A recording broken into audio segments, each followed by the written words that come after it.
Alright, ladies and gentlemen of the YouTube citizens, y'all know who this is. This is your boy Dash at your Inferno. And I'm here with another Throwback Tunes on another Thursday, and the album I'm reviewing here is 1 in a Million by Aaliyah. So yes, not only is this my second Aaliyah album that I'm reviewing in back-to-back weeks, but this is also Aaliyah's second studio album. Now there's a bit of info behind this album, but we'll get to that later. So let me give y'all the basic info on this joint. So this joint was recorded from August of 1995 all the way up to July 1996. And the album came out August 27th, 1996. So this joint came out under Black Ground Records. I believe it was still called Black Ground Records, yes. And Atlantic Records. So the producers involved here were Timbaland, Missy Elliott, Carl Solo, J Dibs, Jermaine Dupri, KG, Vincent Herbert, Rodney Jerkins, Craig King, Darren Lighty, and Daryl Simmons. And let me double check, see if anybody else was involved here. Yeah, Rashad Smith. I don't think I said his name. No, I did not say his name. So yeah, Rashad Smith. I believe I said Craig King, and yes, I did say Craig King. Okay, and yeah, that's everybody. So with that out the way, let's get on with the background info in regards to this album. So I mean, there was a little bit of a cliffhanger when I reviewed her first album, which is called Age Ain't Nothing But a Number. Now we can clarify those cliffhangers. So at the age of 12, Aaliyah was signed to Jive Records and Black Ground Records by her uncle Barry Hankerson. He introduced her to R. Kelly, who became her mentor, as well as leading songwriter and producer for her debut album, Age Ain't Nothing But a Number. You knew that already. Now, here's what you didn't know based off of last week's video, that is. After facing allegations of an illegal marriage with R. Kelly, Aaliyah ended her contract with Jive Records and signed to Atlantic Records. With a new distributing deal with Atlantic Records and a new team of producers, 1 in a Million was going to reestablish Aaliyah's fan base and broaden her mainstream appeal. The album featured a wide range of producers, unlike her debut album, which was produced solely by R. Kelly. Atlantic Records chairman Craig Kallman mentioned that once Aaliyah was signed to Atlantic, they discussed that they needed to find innovative producers who wasn't dominating the charts at that time to produce the album. The goal was to find Aaliyah her own sound that was going to define her as an artist. Eventually, Kallman, yeah, that's the name, Kallman, not Kallman, Kallman, that sounds better anyway, started meeting with multiple unknown songwriters and producers, and one producer stuck out to him the most, and that just so happens to be Timbaland, obviously. Kallman mentioned that, and I quote, "I really just started meeting with tons and tons of new songwriters and producers, just looking for someone creative that had their own spin on things. And one day, this young kid came in. His name was Tim, how you pronounce his name? Mosley? We gonna go with Mosley.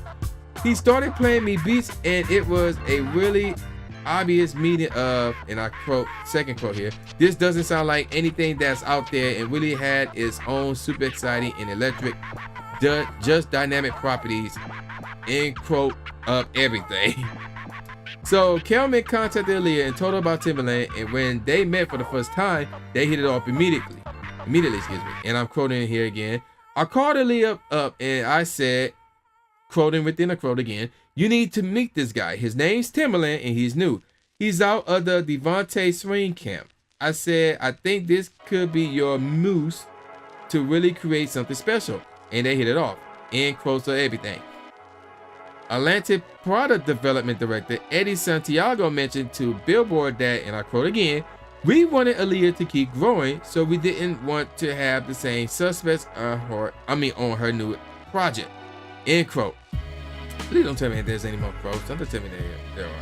With this album, Aaliyah was more involved with crafting the album by taking co-writing credits and assisting in the creative direction of the project. In an interview, In an interview with Billboard, Aaliyah stated, and I quote again, "I wanted to maintain my smooth street musical image, but wanted to be funky and hot yet sophisticated. Notice the 2 keywords here. Smooth. Oh wait, actually there's 3 keywords here. And in this order. Smooth and sophisticated. Don't that sound familiar? TrueInferno.bandcamp.com to check out that beat album. But anywho, 1 in a Million was recorded from August. We've already talked about this already. And yeah, let's go on to the promotion real quick. In an effort, to generate visual awareness for Aaliyah, the label began to run advertisements for the album on June 24th up to July 8th on the cable channels such as BET and The Box. Oh my gosh, The Box. Who remember The Box? Moving on. Immediately after the lead single was released, the label went on a heavy print ad campaign featuring Aaliyah in publications such as 17, The Source, and other media publications. Due to Aaliyah's outstanding academic performance in school, the label planned to run ads in the magazine React, an educational teen publication, inserted in various daily and weekly papers across the country. Since Aaliyah was an advocate for breast cancer screenings and champions the plight of, I cannot pronounce this, so I apologize because this looks serious right here, so I apologize for this one. Alzheimer's disease, the label planned for her to do a series of PSAs on those issues. In support of the album, an international promotional tour was planned in which she would tour late in the summer/early fall in the United States, and towards the end of September, she would tour internationally in places such as the UK, Germany, South Africa, and Japan. So yeah, there you go with that. Now let's get on with the tracks because there's a few things. Right, no, before we get on with the tracks, let's talk about the charts for the album real quick. So this album was 93rd out in the Australian album charts, 33rd in the Canada top albums/CDs charts, 62nd out in Dutch, 41st in Sweden, 33rd again in the UK album charts, 3rd in the UK R&B albums charts, 18th in the US Billboard Top 200, number 2 in the US Top R&B/hip-hop album charts, and we got a brand new chart here, number 1 in the US Top Catalog Albums chart. I may have read that before, but moving on. By the end of the year, 1996, the album was 175th on the US Billboard 200 and 60th on the US Top R&B/hip-hop albums charts. But by the end of the year, 1997, it climbed back up. It was 44th on the US Billboard 200 and 10th on the US Top R&B/hip-hop albums charts. So this album placed gold out in Canada, selling around 50,000 copies, Japan selling around 160,000 copies, and in the United Kingdom selling around 100,000 copies. But in the United States, it was double platinum, selling around 3,756,000 copies. So yeah, the album did pretty well, if I do say so myself. And worldwide, it sold around 8 million copies. So again, it did really, really well. So now let's get on with the track. So if you got the original album, the standard edition, there were 17 tracks. Now the Japanese version had 18 because they had an additional bonus track, which is called No Days Go By. But they re-released the album in 2004 and they added they added a bonus track, an 18 track of their own called Come Over featuring Tank. So obviously the re-release did not include No Days Go By. And the producers involved with that one were Brian Michael Cox, Kevin Hicks, and Jazzy Fox, or Jazzy Fitz, you know what his name is. Now, moving on. Let's look at these tracks. So the first track, and actually, yeah, there's two, well, actually before I get into that, there's 2 skits, if you can call them that.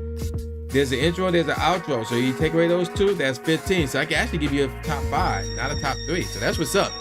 So the first track is called Beats for the Street, and in parentheses, intro. So obviously this is the intro. So when I mean for the number 4 and the DA. So Beats for the Street, intro, featuring Missy Elliott. The second track is called Hot Like Fire, one of the 6 singles off the album. And here's another one. It just so happened to be the name of the album, 1 in a Million. Yeah, that's another single. Y'all should know that one. Track number 4 is called A Girl Like You featuring Treach. I believe that's how you pronounce it, T-R-E-A-C-E. Sound like preach, so I'm going with Treach. Track number 5 is called If Your Girl Only Knew, another single that you should know about. Track number 6 is called Choosy Lover, and in parentheses, old school/new school. That's actually a single right there. followed by Got to Give It Up featuring Slick Rick, and I believe that is a single. Yes, that is a single, and that I said that features Slick Rick. And the writer involved with that one was Marvin Gaye, and the writer involved with Choosy Lover was the Ashley Brothers and Chris Jasper. I just want to bring that up there. Track number 8 is called 4-Page Letter, another single you should recognize, followed by Everything's Gonna Be Alright. Track number 10 is called Give Me You More, followed by I Got Your Back.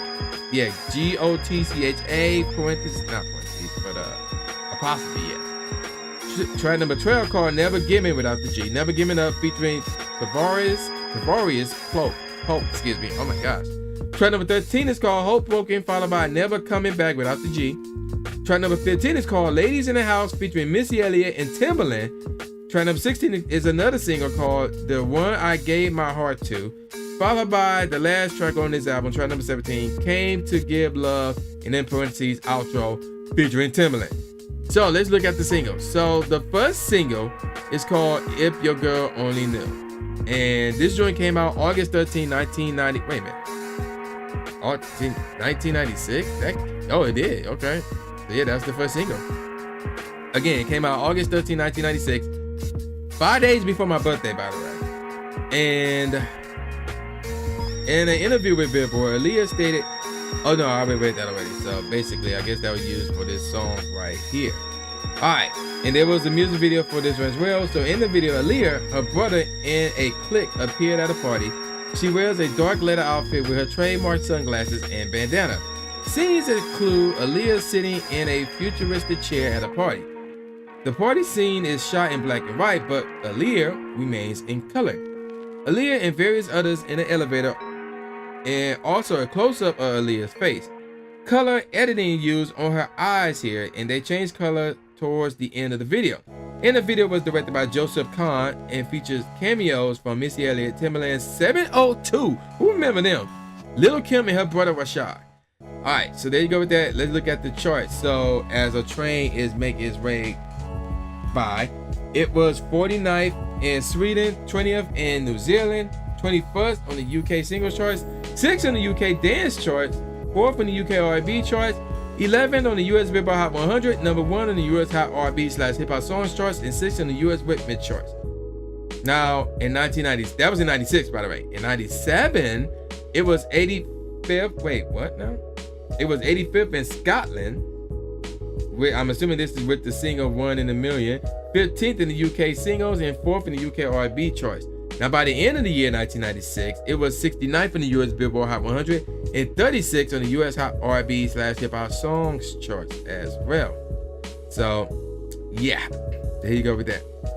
Now, the next single is called One in a Million.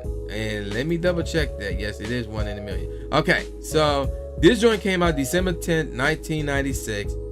And the song was written by Missy and Timbaland, who also produced the song. So, a R&B slow jam, One in a Million, was considered quite atypical and innovative at the time of its release.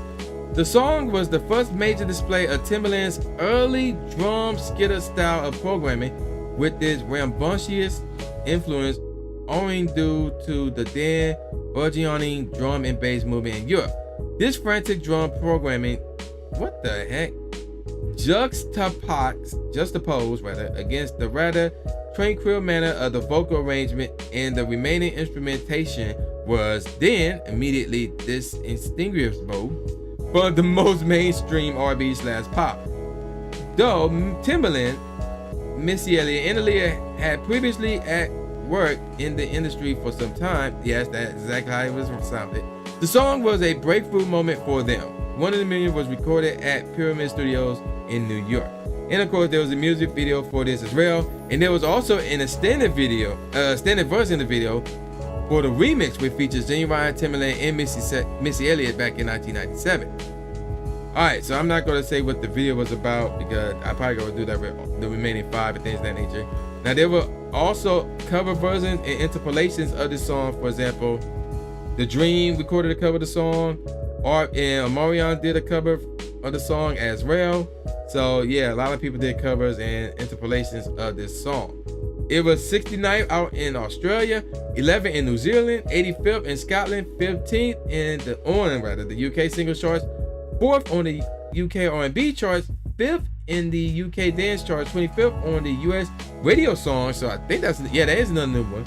Number 2 on the US dance club songs, that's another new one. And on the US rhythmic charts, and number 1 on the US R&B/hip hop airplay charts. And by the end of the year, 1997, it was 10th on the US Billboard Top R&B Airplay charts. So wait, that's a brand new. Okay, yeah. So it joined that chart late. Moving on, the next single, if you can call it that, is called "No Days Go By," and actually this ain't really a single, because here's the thing with this one. Marvin Gaye did a song called "Got to Give It Up," and if I recall, going back to the track listing, yeah, wait, what? No Day Go By, that ain't right.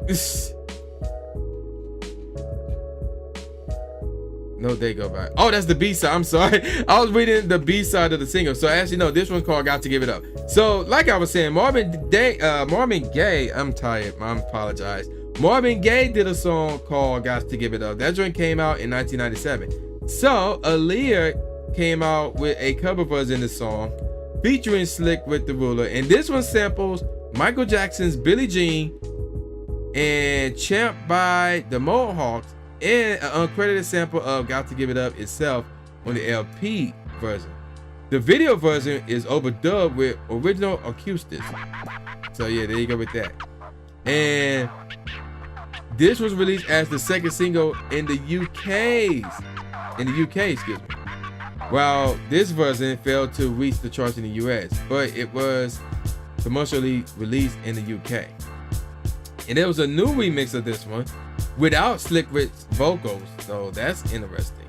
Now let's look at the charts here. So this was, and again, this joint came out October 8, 1996. So this joint was 34th out in New Zealand, 98th in Scotland, 37th in the UK singles charts, 10th in the UK dance charts, and 4th in the UK R&B charts. So yeah, there you go with that. Moving on to the next single, which is the 4-Page Letter. This joint came out March 11, 1997. Okay, and there was a music video for this as well. And let's move on to the charts. There's no background info on this one. I thought there were, but no, that's not the case. So this joint was 97th out in Europe, 49th in New Zealand, 94th in Scotland, 24th on the UK singles charts, 14th on the UK dance charts, 9th in the UK R&B charts, 59th in the US radio songs charts, 12th in the US R&B/hip hop airplay charts, and 26th on the US rhythmic charts. And okay, we got some release history. So this joint came out on the radio in the United States March 11, 1997, which is what I said as far as that date is concerned. However, in the UK, it came out as a CD single / 12-inch single on August 14, 1997. So 4 days before my birthday. Now, moving on to Hot Like Fire. This joint came out September 16, 1997. And here's the thing. When it was chosen to be the album's 4th and final single, so now remember I said there was 6. When this song was chosen to be the album's 4th and final single in the US, the Timbaland's Groove Mix was used for the single release instead of the album version. That's why, okay, I was saying to myself when I heard this, I'm like, this sounds so different from what I'm used to hearing, and that's why. So there's the album version, then there's the Timbaland's Groove Mix. I'm like, wait, this sounds different, right? And I just found out why. And of course, there's a music video for this as well. Now, we got Missy Elliott, Timbaland, Magoo, Player, Changing Faces, y'all remember them, Lil' Kim, and Junior Mafia, who all made cameo appearances in this video. And in 2015, Case claimed in an interview that he was supposed to be in the music video for the single, but, quote, and I quote here, got distracted, and I quote again, didn't make it. All right, so this joint was 88 out in Scotland, 30th in the UK singles charts, 25th in the UK dance charts, 3rd in the UK R&B charts, and 31st in the US R&B/hip hop airways chart. Now let's move on to the last single here, which is called The One I Gave My Heart To, and this joint came out September 16th, 1997. Alright, and let's see. The song came into fruition when songwriter Diane Warren expressed interest in working with Aaliyah. According to Warren, and we quoting again here, I remember really liking Aaliyah and wanted to work with her, end quote. Eventually, Warren reached out to Atlantic Records chairman Craig Kelman to express the possibility of working with Aaliyah, and Kelman agreed to the collaboration. Her goal in working with Aaliyah was to have her do a certain song that she would not have normally done, to showcase a different side of her, which include displaying her vocal range in a different way than she was used to doing. Once Diane was on board, producer Babyface was chosen to produce the song. Due to unforeseen circumstances, he was unable to complete the work, so he enlisted producer Dale Simmons to replace him instead. Simmons would go on to produce the album version of the song, while pop producer Guy Roach would go on to produce the single version of the song. That's interesting. And of course, there was a music video for this as well. And they look at the charts. Wow, okay, it really did some things here. So it was 74th out in the Netherlands, 28th in New Zealand, 88th in Scotland, 30th in the UK singles charts, 25th in the UK dance charts, 3rd in the UK R&B charts, 9th in the US Billboard Hot 100, 8th in the US Hot R&B/Hip Hop Songs charts, 18th on the US Dance Club Songs charts, and 8th again, this time on the US Whitman charts. By the end of the year, 1997, it was 78th on the US Billboard Hot 100, but by the end of 1998, it was 86th on the US Billboard Hot 100. And this single was certified gold in the US, selling around 900,000 copies. So with that, oh my gosh, that was a lot of stuff in regards to the single. So with that out the way, let me give you guys my favorite tracks off this album. I'm gonna try to be quick here. So both the intro and the outro are really dope, especially the beats that we used in both of those skits, if you can't even call them skits. The outro was more of a song than a skit, but it was like a minute and 40 seconds, something along those lines. So I can't necessarily call it a song. Got to Give It Up to Me was the first song off this album. It got that Michael Jackson flavor, and it just didn't sound right with me. Next up is The One I Gave My Heart To. The melody was a bit on the light side. It's a forgotten classic. That's probably because I'm used to the single version of this song as opposed to the album version. Next up is Everything's Gonna Be Alright. It's got some potential and it's pretty good. Next up is Hot Like Fire. The drums are dope, but the melody didn't fit with the bass in my opinion, because it used this piano sound that's just sounded off to me. It's a forgotten classic, and again, I'm definitely used to the single version over the album version of this song. Next up is Never Coming Back. The beat is unique, but it's still cool nevertheless. Now, here we go. I Got Your Back was really good, and I really like the bass line there. Next up is Ladies in the House, and the beat in that one was dope. And If Your Girl Only Knew, that beat was dope as well, and it was a classic. Now before I move on to my top 5, let me give you a little bit of background info about this song, If Your Girl Only Knew. When I was in middle school, I was told that Aaliyah tried to perform this song, but she was booed off the stage. And I always remember that. And then today I'm like, again, I was in middle school, so somebody could be lying. I looked it up, and I did find, I didn't click on it and read anything, but I did find a website that said that Aaliyah was booed at the 1995 Soul Train Awards while she tried to perform. Now, it didn't say whether she was trying to perform this song or not, but so who knows? There may be some truth to that. Alright, so let me give you guys my top 5 Aaliyah songs off of this album. The 5th best song off this album is Choosy Lover, Old School/New School. There's 2 songs here, and both of those beats are dope as heck in both of those songs. I really like New School more, but it was close for which one I like the best. I had to favor New School over Old School, but both of them really dope without question. 4th best song off this album is Never Giving Up. This is a mellow track, so you know how I am with the mellow tracks, and this joint is dope. I really, really like this one. 3rd best track off this album is, wait a minute, I just realized I did this wrong. First off, this ain't my top 5. We are not there yet. And actually, Choosy Lover, we already talked about. Yeah, Choosy Lover and Never Giving Up, they did not crack my top 5. I apologize. I'm tired. Now, let me give you for real my top 5 songs off this album. Fifth best song off this album is Heartbroken. That beat is dope. It is semi-mellow and semi-smooth. The drums really shine here with the melody. I really, really like this song. It's really, really dope without question. Ironically enough, I did not stage this one, but the fourth best song off this album is 4-Page Letter. I did not stage that. I just noticed that just now. And yeah, 4-Page Letter to me, the fourth best song off this album. This is another Aaliyah favorite of mine, and this beat bangs like crazy, and it is a classic. It is an instant classic, and that beat, especially when it came in, when she was like, yo, turn my headphones up, turn them up some more, and that you can hear that beat, I'm like, oh my gosh, this joint bangs. So yeah, 4-Page Letter, and ironically, not staged, not planned, the fourth best song off this album. The best song off this album is called A Girl Like You.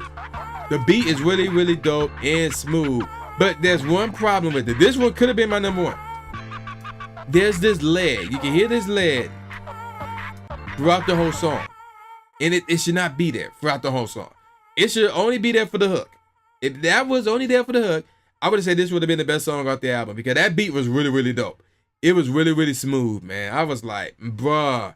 And I kept hearing that lead. I'm like, no, y'all kind of mess it up. Like, it's still dope regardless, but that it could have been so much better if that lead was not constantly throughout the whole song.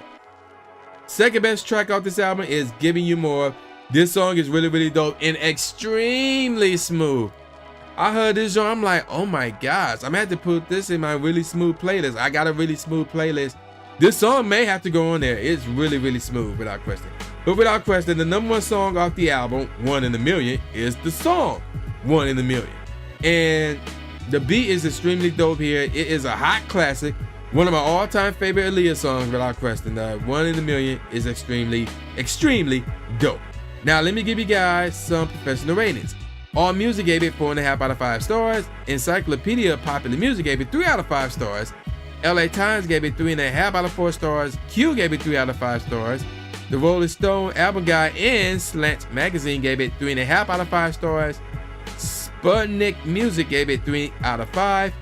And The Village Voice gave it a picture of scissors, which stands for choice cut, wherever that means. So, what do I think about this album? Well, I'm gonna let you guys know right now. This album is better than Age Ain't Nothing But a Number, without question. Now, is it better than Aaliyah? That's the question, because Aaliyah actually holds my all-time favorite Aaliyah song. And I'm not going to reveal what that is, because I'm going to review it at another time. I ain't going to review Aaliyah songs back to back to back. So, that ain't happening. But, if in regards to this joint, it got a lot of smooth tracks. I have to give 1 in a Million 4.75 out of 5 stars. Here's what I recommend you do. If you have a physical copy, good on you. If you don't, you better find it. So I got some looking to do. I got some searching to do. If you don't want to get the physical copy, then just get the digital. You should have this album in your collection. Physical preferred, but you can settle with digital as well. So yeah, 4.75 out of 5 stars. It's got a lot of great songs, a lot of classics, and I can't really dispute this one. So yeah, there you go with that. So with that said, man, y'all know who this is. This is your boy, the new Jay Gatsby, aka New Stephen A. Smith, saying peace out, y'all, and I'll see y'all next time. Yeah.